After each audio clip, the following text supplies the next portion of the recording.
Madame, Monsieur, bonsoir et bienvenue dans ce nouveau numéro de votre magazine Tac au Tac qui reçoit pour vous ce soir Gramik Kangui Legrand. Il est journaliste indépendant et analyste politique.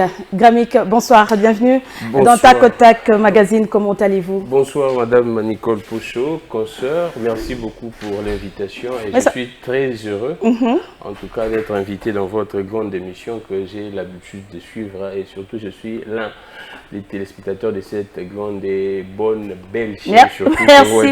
Merci beaucoup Gramik. Alors vous avez décidé de rompre avec le silence ce soir, ça fait quand même longtemps.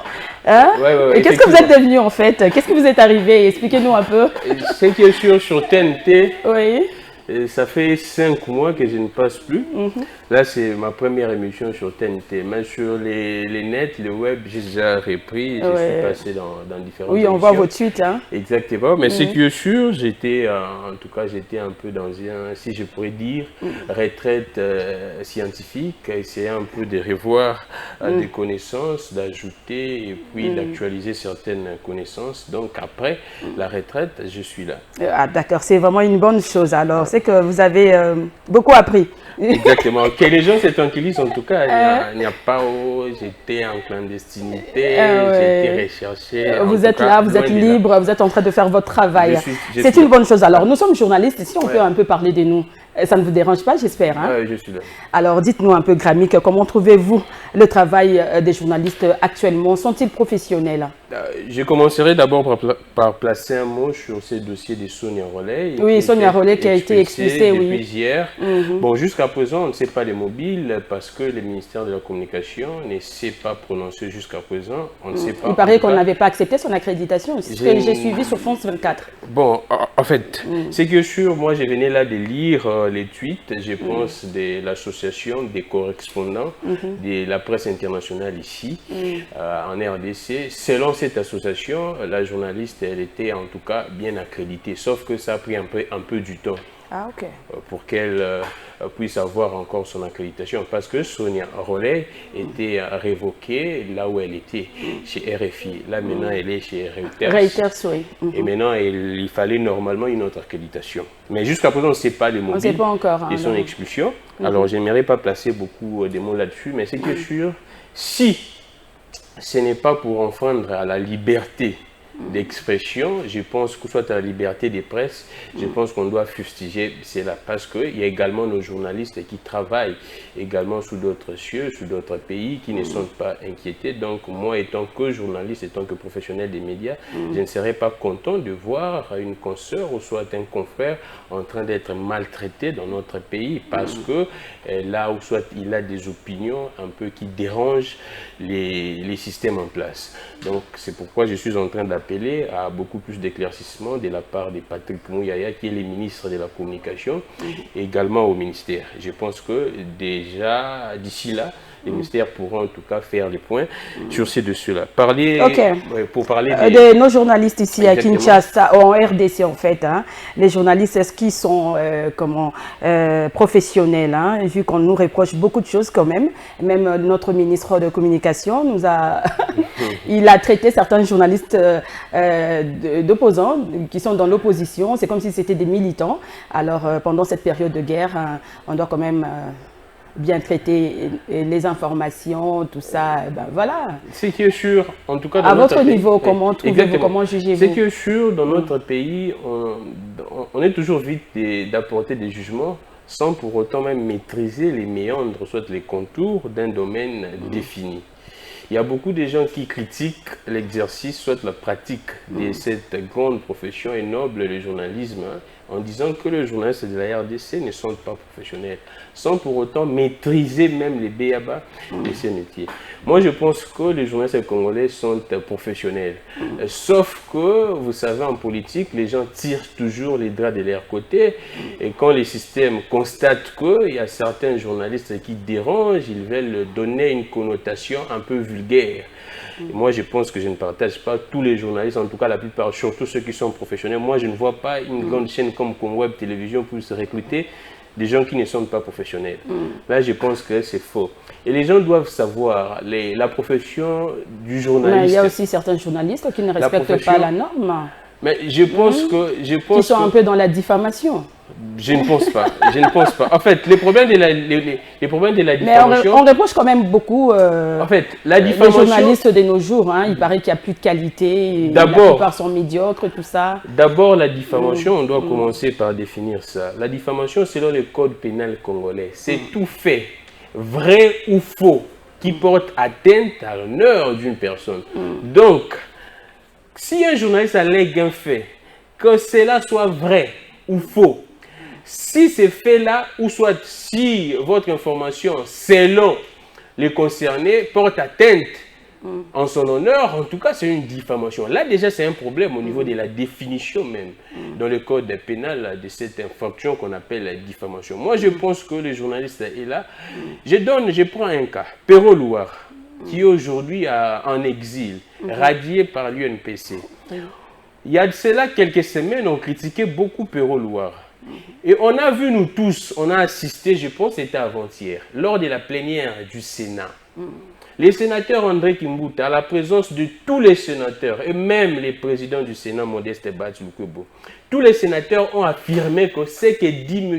Pero Louara, ce sont des vérités. Alors, quand un journaliste dit des vérités, quand vous n'avez pas accès aux mêmes sources, d'ailleurs, un journaliste est reconnu par sa capacité de pénétration aux sources de l'information.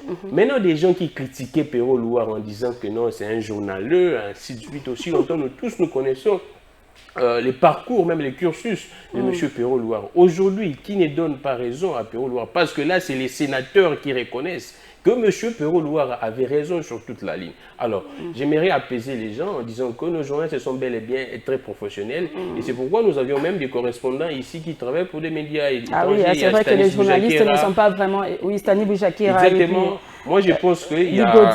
Exactement. Je pense qu'il y a des journalistes, tous les journalistes en tout cas, professionnels qui travaillent dans des chaînes, qui détiennent leurs cartes de l'UNPC. Mais c'est comment la situation avec Steve Wemby? Steve Wemby, bon, selon les informations, jusqu'à présent, il n'y a pas une communication officielle, mais hier, j'ai vu Steve Wemby a tweeté. C'est-à-dire qu'il pourrait en tout cas répondre déjà, parce que le ministre Patrick Mouya avait dit qu'il n'y avait rien. Là, j'ai menti en tout cas sur le propos du ministre Patrick Mouya, qui a dit qu'il n'y avait rien. Et hier, j'ai vu le ministre, et j'ai vu Steve Wemby tweeter, je pense, 3 ou 4 tweets. Je pense que ça va maintenant.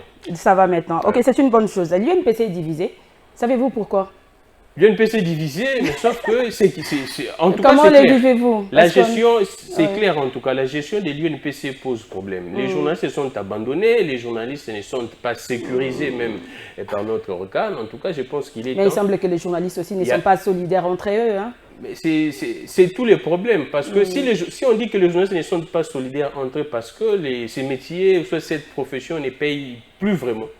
Ne paye plus, il faut être avec un politicien X, avec un monsieur. Ah, donc vous le reconnaissez alors? Non, là, je ne dis pas que, les journalistes sont avec les politiques. Je ne dis pas que cette histoire est en train d'empêcher les journalistes d'être objectifs.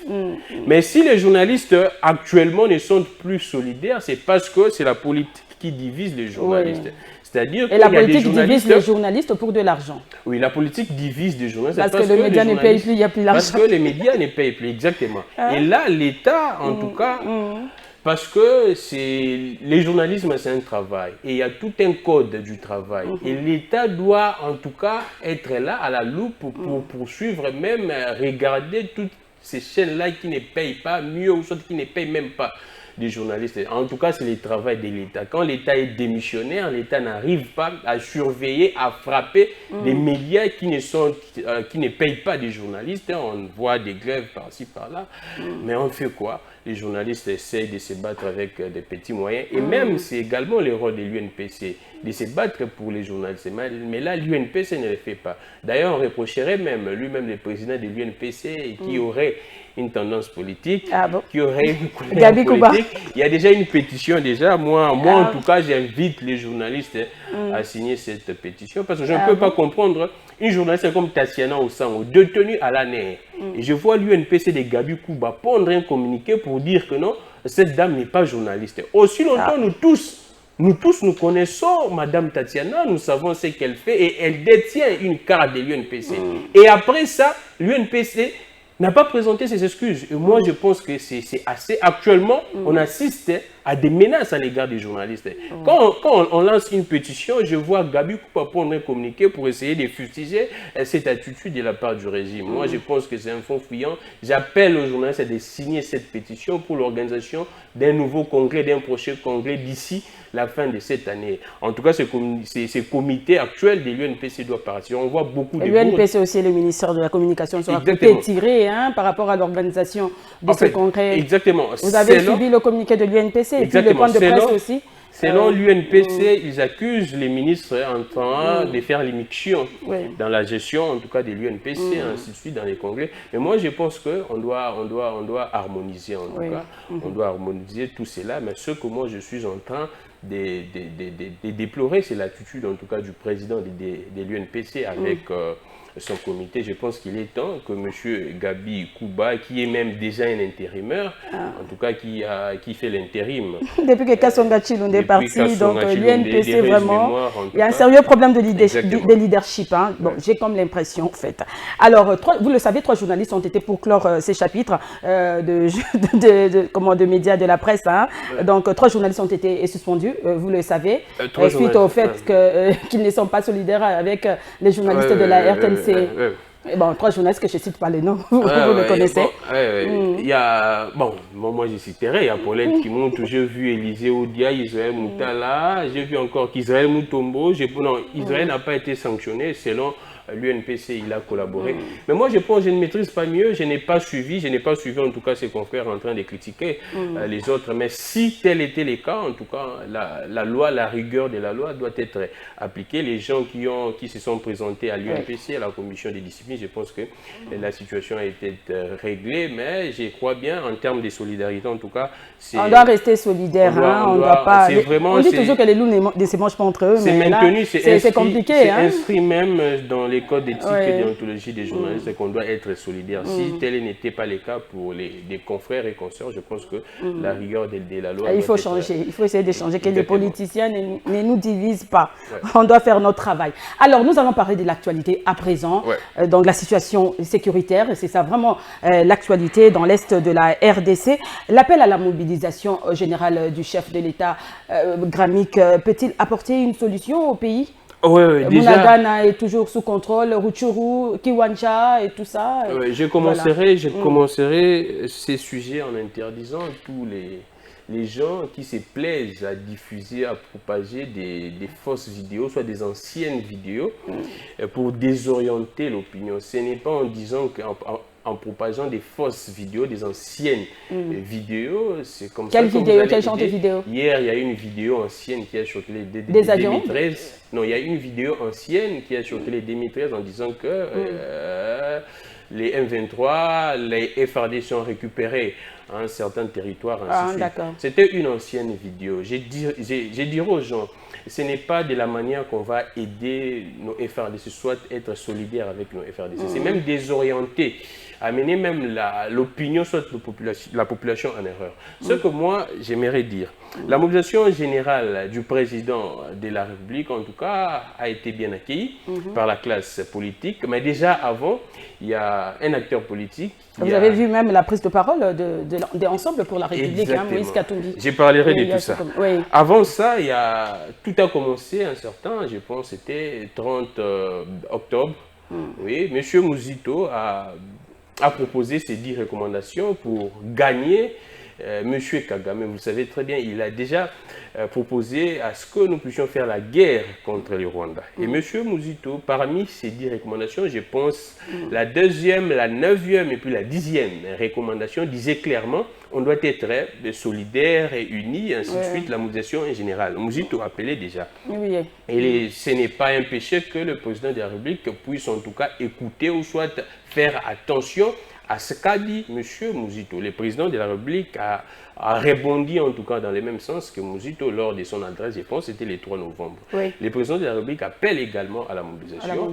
Après, je vois SID, après je vois Ensemble pour la République, ainsi de suite, tous les Congolais mobilisés. Là, je salue encore la bravoure même de ces peuples des Goma, en tout cas, même de nombreux jeunes. Aussi, il y a eu une marche pacifique. Exactement, de nombreux jeunes ont regagné même l'armée. À Goma, oui, 2000, hein, oui. selon le général. On parle plus de 2000 allant vers 3000. Je pense que c'est une bonne chose. Là, je salue la bravoure. Ni Tété même, certainement ni Tété, ces jeunes, la population de l'Est, certainement à cet instant, on aurait parlé d'autre chose. Là, je salue ces jeunes qui se battent matin, midi, soir pour bloquer l'action de ces bandits, de ces criminels, de ces sanguinaires, orchestrés, en tout cas entretenus par M.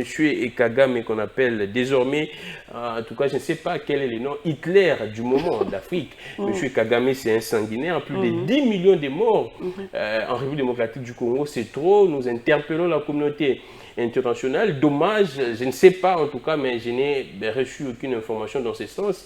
Il y a eu la COP 27 au niveau de l'Égypte. Dommage, je n'ai pas vu, en tout cas, je n'ai pas entendu, je ne sais pas si c'était fait, je n'ai pas entendu en tout cas, ni les premiers ministres, soit la VPM de l'environnement, oui, Madame Eve Bazaiba, conditionner en tout cas la préservation du bassin du Congo par la paix à l'Est. Parce que, vous le savez très bien, on parle actuellement de la transition écologique et cette transition écologique réside. Les poumons, c'est notamment la RDC qu'on appelle Pays Solution, avec les bassins du Congo. Comment préserver les bassins du Congo aussi longtemps? Il n'y a pas la paix à l'Est, il y a une sécurité à l'Est. Moi, je pense, j'aurais souhaité, en tout cas, j'ai écrit ça, j'ai tweeté que on devrait normalement conditionner la préservation du bassin du Congo avec la paix à l'Est. Je ne sais pas si c'était fait en tout cas, mais je n'ai pas entendu cela. Nous interpellons la communauté internationale et nous interpellons tout le monde. La mobilisation du président de la République, je vois les gens, j'ai vu Katumbi, loin d'être hypocrite, en tout cas, moi je salue ce que Katumbi a dit. Katumbi dit ceci, on doit en tout cas respecter les engagements qu'on doit souscrire, les engagements qu'on doit souscrire, ou soit les engagements à souscrire. Là, moi, je salue. Rien, loin d'être hypocrite, parce qu'il y a des gens qui viennent, nous tous, nous savons. Quand on me dit ceci, dans ces genres d'appels, après les résultats qu'on attend, les résultats escomptés n'arrivent pas. Pourquoi? Parce que il y a certaines personnes qui se plaisent à ne pas respecter des engagements. Et là, Katumbi appelle, il insiste à ce que... C'est ce qu'il craint d'ailleurs. Exactement. Il insiste à ce que les engagements soient respectés. Moi, je salue quand Katumbi dit cela. Moi, j'applaudis. J'ai dit bravo. Et à part ça, Katumbi dit encore, on doit aller attaquer, résoudre les causes. Oui, impérativement les causes. Et non s'attaquer aux conséquences. Certainement, parce qu'on doit se dire très bien. C'est vrai, on parle des 1,23. On doit également, on attaque les 1,23, on bout dehors en tout cas les 1,23, mais on doit également examiner, en tout cas, essayer un peu de gratter la source, c'est quoi? Tout part de quoi? Moi je pense que c'est le moment même, parce que si nous voulons la paix durable, si nous voulons vraiment une paix pérenne, je pense qu'on doit examiner, gratter, voir quelles sont les vraies causes, les causes pour que tout cela arrive. Là je pense que j'ai salué. Également, j'ai vu Martin Fayulu qui a dit clairement en ce moment, on ne peut plus en tout cas parler de la vérité des urnes, les pouvoirs, ainsi de suite. Il faut taire les divergences. Exactement. Hein. Il n'a même pas posé des préalables, mais tandis que d'autres opposants ont posé des préalables. Non, ce n'est pas que d'autres opposants ont posé des préalables. Là, je suis en train même de critiquer, de bannir ces discours en disant qu'il y a certains opposants qui marchandent la mobilisation. Pour on peut répondre à l'appel, oui, mais moi, parce que j'ai suivi Matata Pogno qui a dit non, il faut cesser la chasse aux sorcières, tout ça. Comment mobiliser, faire une mobilisation, ou bien la cohésion, créer une cohésion dans un contexte de division interne. Cette émission est entre les politiciens. Cette émission est à caractère pédagogique. Les publics doivent être informés sur l'opinion. En fait, la mobilisation générale doit commencer également exactement par la décrispation de la classe politique. On ne peut pas faire une mobilisation générale aussi longtemps des gens ont en tout cas des problèmes, ont des comptes à rendre, ainsi de suite. On ne peut pas en tout cas procéder dès la sorte. Mais il ne faut pas aussi confondre les problèmes internes et externes. On ne peut pas venir quand on est frustré. C'est ça. On ne peut jamais venir quand on est frustré. En tout cas, il y a plusieurs frustrations. J'ai vu également, j'ai suivi beaucoup selon vous, quelques politiciens doivent être graciés. On doit décrisper. Là, je parle même de Barnabé Milingagno, qui d'ici là déjà sa peine, il a épuisé pratiquement toute sa peine. Pourquoi garder un monsieur comme Barnabé? Mais on ne doit pas aussi libérer tous les prisonniers quand même. Hein? Je rappelle que monsieur... le pays doit continuer à fonctionner normalement. Je rappelle que monsieur Barnabé Milinga nous avertissait même à l'époque. Il nous disait, on doit cesser la légèreté. Mais les gens, au lieu de suivre les conseils de monsieur Barnabé Milinga, les gens sont allés ailleurs. Les gens comme les Barnabé, il y a Jimmy Kitenge, jusqu'à présent non jugé. Il y a monsieur comme Kabundu, jusqu'à présent on ne sait pas. Il y a Momo Molapo. En tout cas, il y a beaucoup de cas, plusieurs cas. Il y a des gens détenus au niveau de l'année. On doit décrisper les climats politiques. On doit cesser avec les injures. C'est vrai, la mobilisation pour la cause nationale, pour les FRDC, pour la patrie, en tout cas, il n'y a même pas des propositions. Ce n'est pas une éventualité, c'est une obligation. Nous tous, nous sommes censés d'apporter notre pierre à cet édifice. Mais c'est que sûr, on doit décrisper la classe politique. Tout part même de là. Si on cesse même les poursuites, comment est-ce que moi je peux mobiliser aussi longtemps? Je sais que je suis poursuivi. Ça ne marchera pas. Ça ne marchera pas. Des gens comme des Perrault Louara, je plaide également pour le cas des Perrault. Un monsieur comme Perrault Louara, s'il était ici, Perrault Louara doit revenir aussi. Perrault Louara doit revenir. Moi, je suis en train d'interpeller les autorités. On doit mettre de côté l'ego, on doit mettre de côté en tout cas nos problèmes personnels. Donc, John Numbi aussi doit revenir. Moi, je pense que John Numbi... Même ceux qui ont violé, qui sont en prison, là, doivent sortir. Je suis en train de parler des détenus d'opinion. Les détenus d'opinion, les gens qui ont violé, ils restent là-bas, ils purgent en tout cas. Mais les détenus d'opinion, John Numbi, je ne sais pas son cas, il y a beaucoup de choses qu'on accuse. John Numbi, il y a également les cas, les messieurs ici, la mort de Floribert Tchébéa. Mais selon les informations, selon la société civile, au niveau de Kivu, ils ont dit que, ces gens-là ont dit que non, on aurait aperçu John Numbi au côté des M23. Mais moi, je me pose la question, quelle est la force, quelle est la puissance que John Numbi pourrait détenir pour faire peur à un grand pays comme la République démocratique du Congo? Quelle est cette force qui pourrait détenir John Numbi pour faire peur à la République démocratique du Congo? Moi, je pense que ce ne sont que des racontards. Moi, je pense que la République doit être concentrée dans ce que nous sommes en train de faire. Alors, en parlant de ce qui se passe à l'Est, j'aimerais également apporter un détail qui est très important. On ne peut pas en tout cas être ambigu dans les expressions. On appelle M23 terroriste, on appelle ainsi de suite. Mais vous avez suivi même les discours, la déclaration de le fils de Museveni, qui dit que non, les M23 sont des Tutsis, ils sont là pour protéger, je ne sais pas, le droit des Tutsis au Congo. Alors, bon, je ne sais plus j'ai parlé, si on doit faire confiance aux Ougandais, maintenant au Burundais, je ne sais pas, avec cette force régionale. On doit être sérieux nous-mêmes. On ne peut pas appeler les M23 des terroristes quand on dit que les M23 sont entretenus par le Rwanda. Jusqu'à présent, il y a... Mais eux se disaient que ce sont des Congolais. Mais moi, je ne comprends pas maintenant, ce sont des Ougandais, des Tutsis Ougandais, Rwandais. On ne comprend pas. J'en viens. On ne peut pas appeler les M23 des terroristes et en disant que non, ils sont entretenus par le Rwanda. Jusqu'à présent, en tout cas, aucune recherche, aucune enquête dans ce monde a confirmé qu'il y a des terroristes qui sont entretenus par un pays. Ni même les États-Unis. Le Rwanda ni en bloc. Hein, ni même les États-Unis. Les accusations de la RDC. Quand on dit que les M23 sont des terroristes et sont entretenus par les Rwandais, déjà au niveau de la communauté internationale, ces messages ne passent pas. Parce que la communauté internationale sait que ces gens-là ne sont pas entretenus par un régime donné, ou soit un régime politique donné. Mais on dit que ce sont des Rwandais en fait, ce ne sont pas de rebelles. Exactement. Ce sont des Rwandais sous couvert. Soit nous adoptons un terme, ils sont des Rwandais. Ils sont des assassins, des rebelles, ainsi de suite. Mais si nous associons l'appellation terroriste et être entretenu par des Rwandais, là déjà ça fauche. Là j'aimerais à ce que les gouvernements puissent mieux réfléchir. Parce que j'ai entendu cela de la bouche, également même du président de la République, j'ai entendu cela de la bouche même de M. Patrick Mouyaya. Je pense qu'on doit être clair là-dessus, on doit éviter les ambiguïtés avec cette appellation des M23.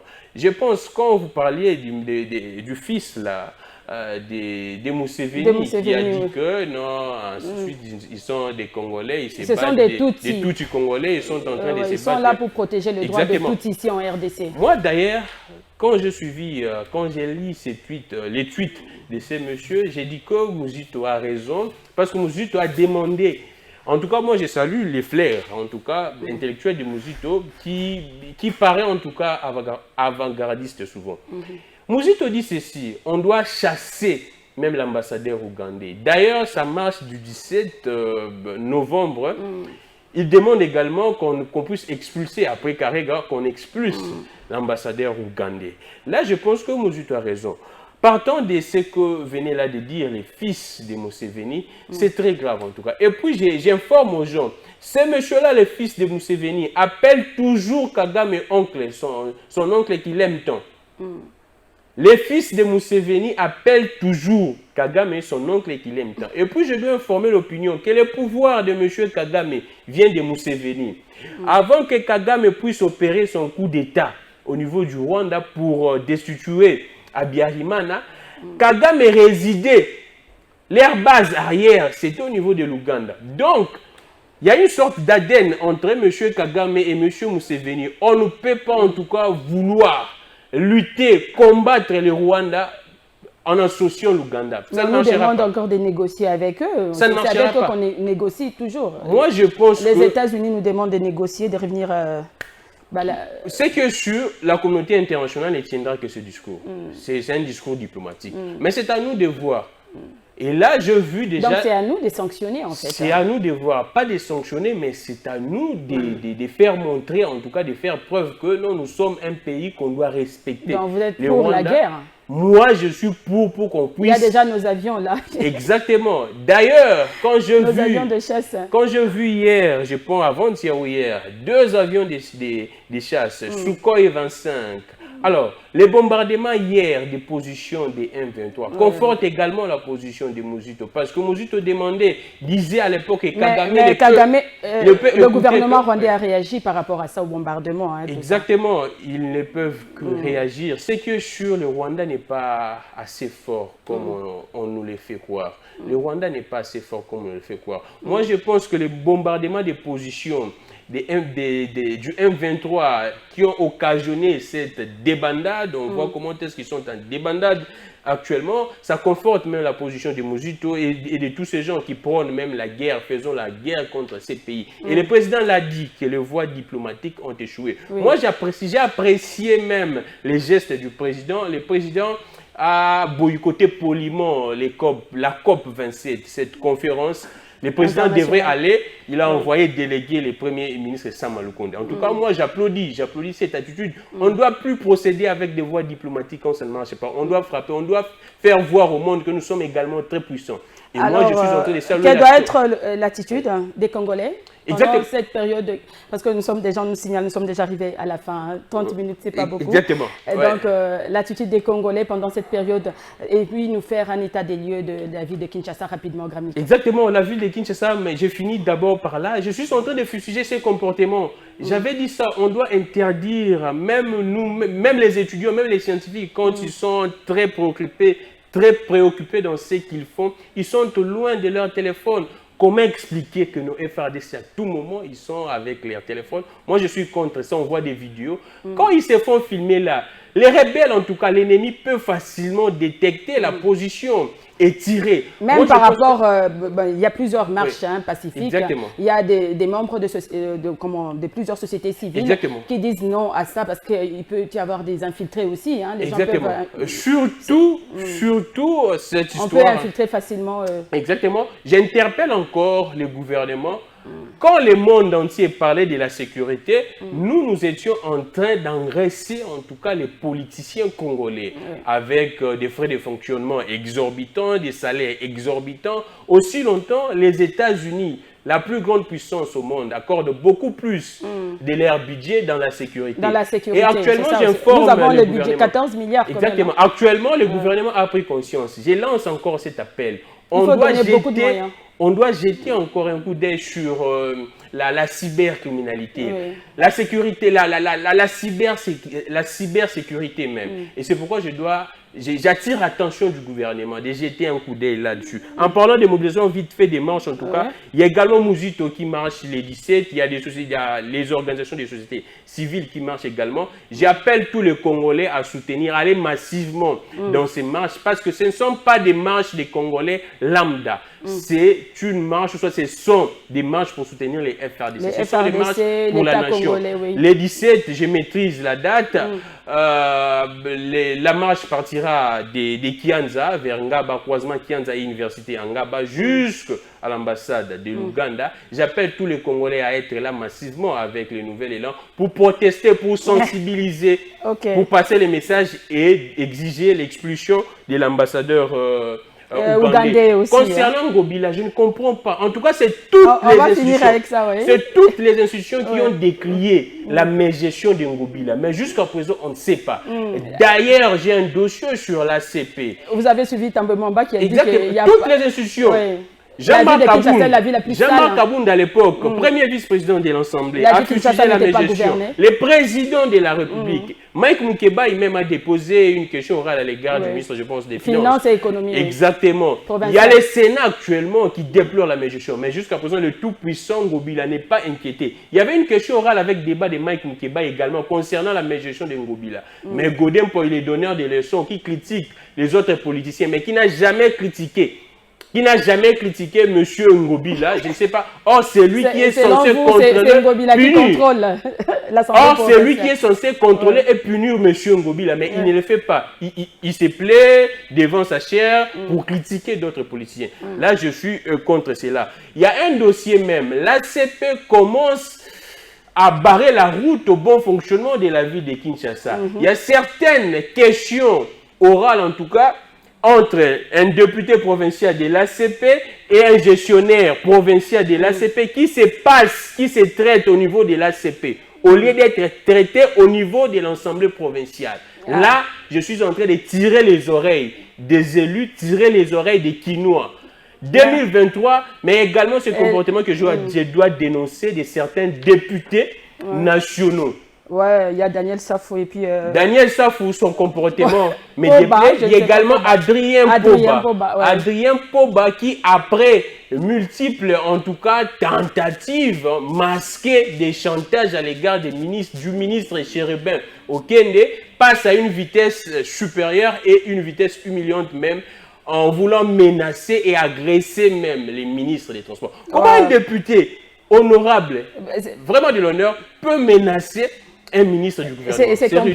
C'est compliqué. Et j'appelle à des sanctions à l'égard de ces députés. Merci beaucoup, Gramik. Un petit message de la fin, on va se dire au revoir.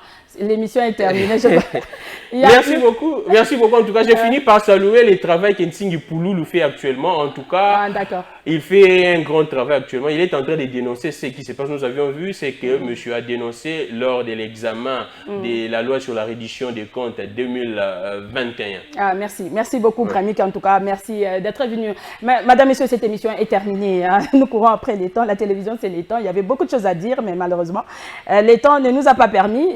Revenez quand vous voulez. Et je rappelle que j'avais reçu pour vous ce soir monsieur le journaliste Gramik Kangi-Legrand. Il est journaliste indépendant et analyste politique. Merci à l'équipe technique. Merci à vous de nous avoir suivis. Au revoir et à la prochaine.